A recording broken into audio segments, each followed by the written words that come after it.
lebih suka bekerja. Aku akhirnya mengatur nafas saat tiba di jam kantor pagi, di mana aku bisa lepas dari pengawasan Sophia. Lagi pula, kalau aku datang ke kantor Renon, setidaknya aku bisa minum teh dan makan makanan ringan. Aku biasanya tidak menikmati minuman ketika sedang bekerja, tapi aku kelaparan. Sophia membuatku kelaparan. Sepertinya Anda menikmati minuman hari ini, kata Renon. Wajahnya tidak dapat menggambarkan apa yang dia pikirkan. Ah, iya, hari ini tehnya enak sekali.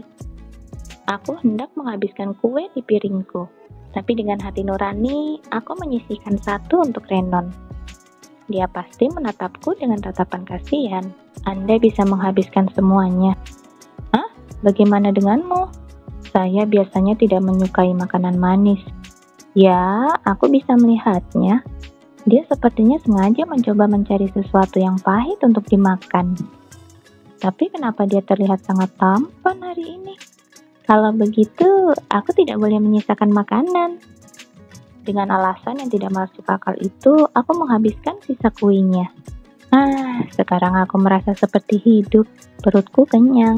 Tapi sebenarnya aku menginginkan daging dan roti. Atau lebih jujurnya, semangkuk sup panas. Apakah Anda mau lagi? Tanya Renon. Mungkin tahu kalau aku mengeluarkan air liur. Tapi aku sudah muak dengan yang manis-manis. Tidak, ayo mulai bekerja, ya. Namun malamnya aku menyesalinya.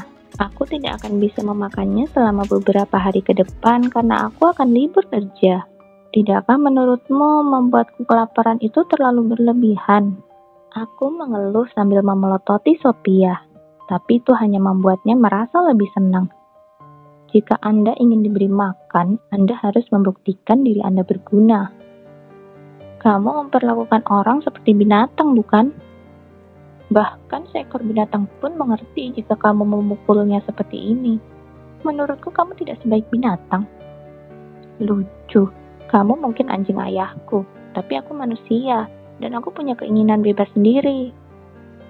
Aku menantikan untuk melihat sejauh mana kebebasan memilih ini bisa diterapkan dalam menghadapi kelaparan.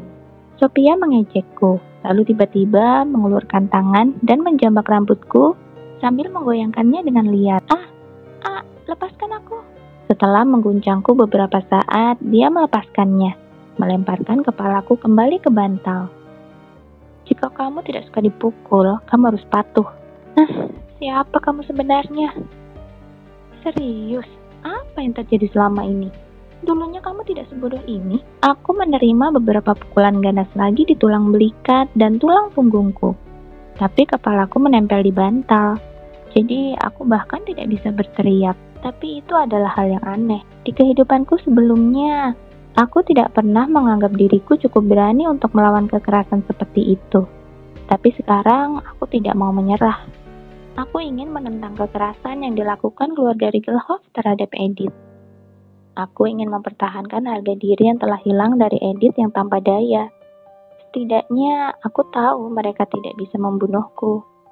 Sebenarnya ada alasan lain. Tidak mungkin Duke tidak memiliki penjaga yang mengawasi di sekitar sini. Aku yakin ada seseorang di luar sana yang mengawasi. Tentu saja, tidak ada yang tahu apa yang terjadi di ruangan ini. Tapi kesalahan bisa saja terjadi.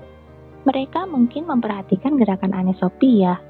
Tentu saja, itu akan sampai ke telinga Killian. Dan seberapa sulitnya menjernihkan kesalahpahaman, Killian adalah penyelamatku. Aku rindu Killian.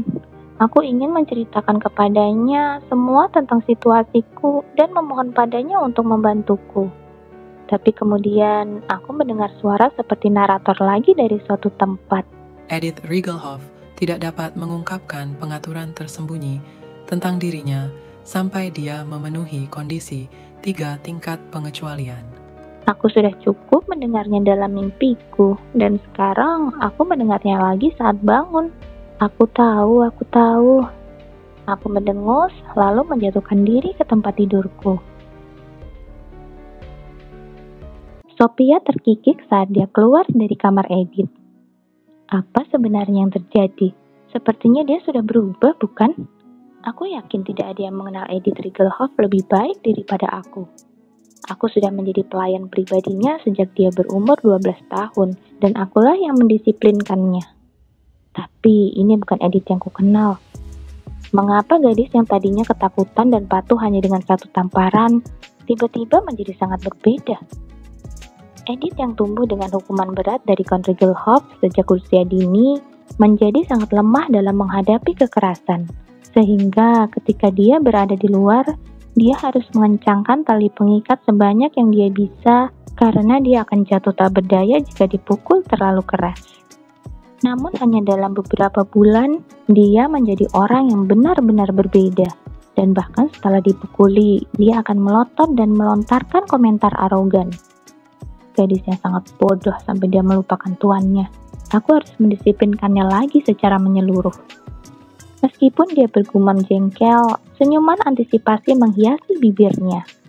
Faktanya, Sophia merasa sangat senang bisa mengalahkan Edith.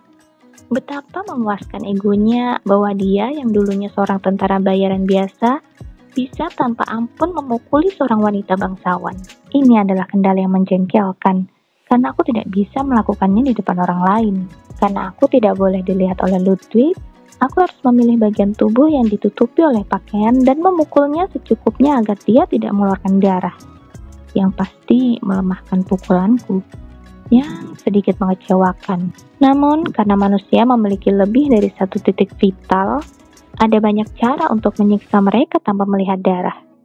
Mari kita lihat berapa lama kamu bisa tetap memasang wajah sombongmu. Sambil mencibir, Sophia memasang ekspresi pelayannya dan menuju ke ruang makan untuk mengambil makan malam. Di bawah tangga, dia bertemu dengan Lizzie Sinclair yang dirumorkan. Oh, hai, kudengar kamu adalah pelayan baru Edith. Saya Sophia, senang bertemu denganmu. Namamu Sophia, senang bertemu denganmu.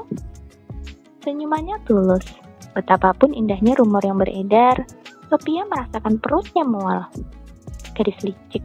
Bagi Sophia, Lizzie berada di level yang sama dengan Edith, atau bahkan lebih rendah. Dia seperti pelacur penuh nafsu yang memikat pria dengan wajah polosnya. Kalau tidak mungkin Shane yang selalu bersikap dingin dan rasional akan begitu terpikat. Sophia, saat kamu sampai di rumah Ludwig, cari tahu bagaimana keadaan Lizzie Sinclair. Apa yang dia sukai? Nah, apapun itu, beritahu aku melalui surat. Dan jangan beritahu ayahku tentang ini. Paham? Perintah rahasia Shane kepadanya terngiang-ngiang di kepalanya. Ketika tuan muda yang ia rindukan menyebut nama Lizzie dengan daun telinganya yang memerah, Sophia tahu dia telah menyimpannya di dalam hatinya. Pada saat itu, yang ingin dia lakukan hanyalah mencabik-cabik gadis Sinclair yang tidak sah itu. Dia tidak berani mengingini posisi sebagai istri Shane. Tapi dia tidak bisa membiarkan anak haram yang lahir dari perut seorang pembantu merayu tuannya. Tapi sekarang dia berada di rumah Ludwig. Lizzie hidup melampaui mimpi terliarnya, dan perlindungannya tidak bisa ditembus. Tentu saja, Sophia bukanlah orang yang mudah menyerah.